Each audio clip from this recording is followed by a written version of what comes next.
एक समय था जब कैंपा कोला हर गली और हर मोहल्ले में छाया करता था। उसकी बोतल लोग हाथ में लेकर द ग्रेट इंडियन टेस्ट का मजा लेते थे, लेकिन अचानक से यह ब्रांड इंडिया से गायब हो गया। आखिर ऐसा क्या हुआ कि कैंपा कोला जो 30% से ज्यादा मार्केट को कवर करती थी, वो अचानक से इंडियन मार्केट से गायब होने लगी? और क्या रिलायंस इंडस्ट्री कैंपा कोला को फिर से इंडियन मार्केट में वापस ला पाएगी? तो चलिए आज की इस वीडियो में ये सारे पॉइंट्स को कवर करते हैं और देखते हैं कि कैंपा कोला के फेलियर का मेन कॉज क्या था। तो चलिए वीडियो को शुरू करते हैं। ईयर 1977, इस टाइम कोका कोला इंडिया में राजा बनकर बैठा था पूरे सॉफ्ट ड्रिंक इंडस्ट्री का। लेकिन इसी टाइम गवर्नमेंट ने एक नया रूल इशू किया जिससे कोका कोला को इंडिया छोड़कर जाना पड़ा। फॉरेन एक्सचेंज रेगुलेशन एक्ट यानी कि फेरा। इस रूल के अंदर विदेश की जितनी कंपनी थी जो इंडिया में बिजनेस कर रही थी, उसे अपना सीक्रेट फॉर्मूला इंडिया के साथ शेयर करना होगा, नहीं तो उसे इंडियन मार्केट छोड़कर जाना पड़ सकता है। तब कोका कोला ने कहा कि नहीं, हम अपना सीक्रेट फॉर्मूला इंडिया के साथ शेयर नहीं करेंगे। तब गवर्नमेंट ने उसके लाइसेंस को कैंसिल कर दिया और कोका कोला को इंडिया छोड़कर जाना पड़ गया। इस टाइम सॉफ्ट ड्रिंक इंडस्ट्री में एक बहुत बड़ा गैप आ गया था पूरे इंडिया के अंदर। तब प्योर ड्रिंक्स ग्रुप जो कोका कोला के लिए बोतल्स बनाती थी और उसके डिस्ट्रीब्यूशन नेटवर्क को मैनेज करती थी, उसके लिए एक बहुत बड़ा अपॉर्चुनिटी था अपने खुद का सॉफ्ट ड्रिंक लॉन्च करने का। तब प्योर ड्रिंक्स ग्रुप ने कैंपा कोला को लॉन्च किया, एक स्वदेशी सॉफ्ट ड्रिंक जो लोगों के दिल से दिल तक गया। कैंपा कोला की टैगलाइन थी the great Indian taste. Campa cola के साथ आया कैंपा लेमन और कैंपा ऑरेंज। उस टाइम ये ड्रिंक हर किसी का फेवरेट हो गया था। 80s तक तो इसने 30% से ज्यादा मार्केट को कवर कर लिया था, खास करके नॉर्थ इंडिया साइड में। सलमान खान जो उस टाइम सिर्फ 16 इयर्स के थे, उन्होंने अपने लाइफ का सबसे पहला एड कैंपा कोला के साथ किया था, अंडर वाटर एड। इस एड को आप देखिए।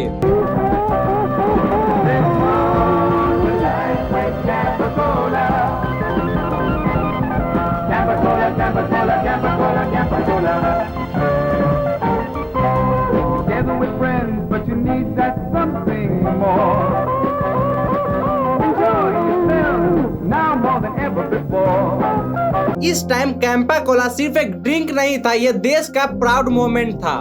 एक ऐसा ब्रांड जो कहता था हम भी किसी से कम नहीं है। इस टाइम कैंपा कोला अपने सक्सेस के पीक पे था, लेकिन हर कहानी में एक ट्विस्ट आता है और कैंपा कोला की कहानी में एक ट्विस्ट आया ईयर 1991 में, जब इंडिया में इकोनॉमिक लिबरलाइजेशन स्टार्ट हुआ। इस टाइम इंडिया ने विदेशी कंपनी के लिए अपना दरवाजा पूरी तरह से खोल दिया। अब ईयर 1993 में पेप्सी और कोका कोला अपनी पूरी ताकत के साथ इंडिया में वापस लौटता है और आते ही कोका कोला ने थम्स अप, लिम्का और माजा ये तीनों ब्रांड को खरीद लेता है। इनके पास था बहुत सारा पैसा, बहुत बड़ी मार्केटिंग टीम, नई स्टाइल और एक ग्लोबल ब्रांड की चमक थी। और वहीं पे दूसरी तरफ कैंपा कोला के पास ना तो इतना पैसा था और ना ही इतनी बड़ी मार्केटिंग टीम। सोचिए ईयर 1995 में कोका कोला और पेप्सी ये दोनों ब्रांड ने 200 करोड़ रुपए खर्च किए सिर्फ एडवर्टाइजमेंट में, और वहीं पे दूसरी तरफ कैंपा कोला सिर्फ कुछ लाख ही स्पेंड कर पाई अपनी एडवर्टाइजमेंट में,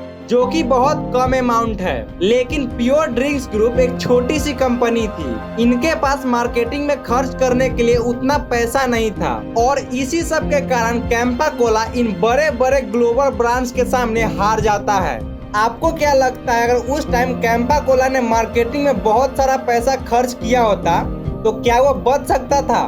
कमेंट बॉक्स में जरूर बताइएगा। और जिनका भी आंसर सही हुआ उन्हें दिया जाएगा mispi.com का पोर्टेबल हैंड फैन बिल्कुल फ्री। तो चलिए टॉपिक पे वापस आते हैं। ईयर 2000 से 2001 तक कैंपा कोला के जितने भी बड़े बड़े फैक्ट्री थे दिल्ली और मुंबई में, वो सारे फैक्ट्री बंद हो चुके थे। और 2009 आते आते कैंपा कोला का सिर्फ हरियाणा में थोड़ा सा प्रोडक्शन बचा था। लेकिन आपको क्या लगता है ये कहानी यही खत्म हो गई? जी नहीं, कैंपा कोला की कहानी अभी खत्म नहीं हुई है। ईयर 2022 में मोटा भाई की कंपनी रिलायंस इंडस्ट्री ने कैंपा कोला को 22 करोड़ रुपए में खरीद लिया और 2023 में कैंपा कोला को एक नए स्टाइल में लॉन्च किया। स्लोगन वही था द ग्रेट इंडियन टेस्ट। लेकिन रिलायंस ने कैंपा की बोतल को पूरी सस्ती कर दी। जहां 200 ml की बोतल को कोक और पेप्सी 20 रुपए में बेचता था, उसे कैंपा कोला सिर्फ 10 रुपए में बेचने लगा।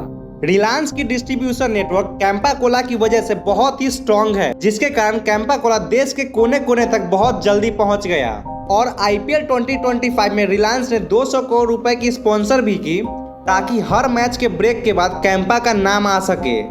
और इसी सब के कारण कैंपा ने सिर्फ 18 महीने के अंदर में ही 1000 करोड़ का बिजनेस किया और 18,900 से भी ज्यादा दुकानदारों तक पहुंच गया। सस्ती कीमतों में बेचना और दुकानदारों को ज्यादा प्रॉफिट देना शायद एक लॉन्ग टर्म के लिए अच्छा डिसीजन नहीं है, क्योंकि कैंपा का कंपटीशन सीधे पेप्सी और कोक से है और उन दोनों के पास इतना पैसा है कि वो अपने प्रोडक्ट का दाम भी कम कर सकते हैं। बाकी आपको क्या लगता है कि इस स्ट्रेटजी से कैंपा कोला पेप्सी और कोक को पीछे छोड़ पाएगा? कमेंट बॉक्स में जरूर बताइएगा। ये भी बताइए कि कैंपा का टेस्ट आपको कैसा लगता है। अगर आपको ये वीडियो पसंद आया तो वीडियो को लाइक करके चैनल को सब्सक्राइब कर दीजिए। तब तक के लिए थैंक यू। जय हिंद, जय श्री राम।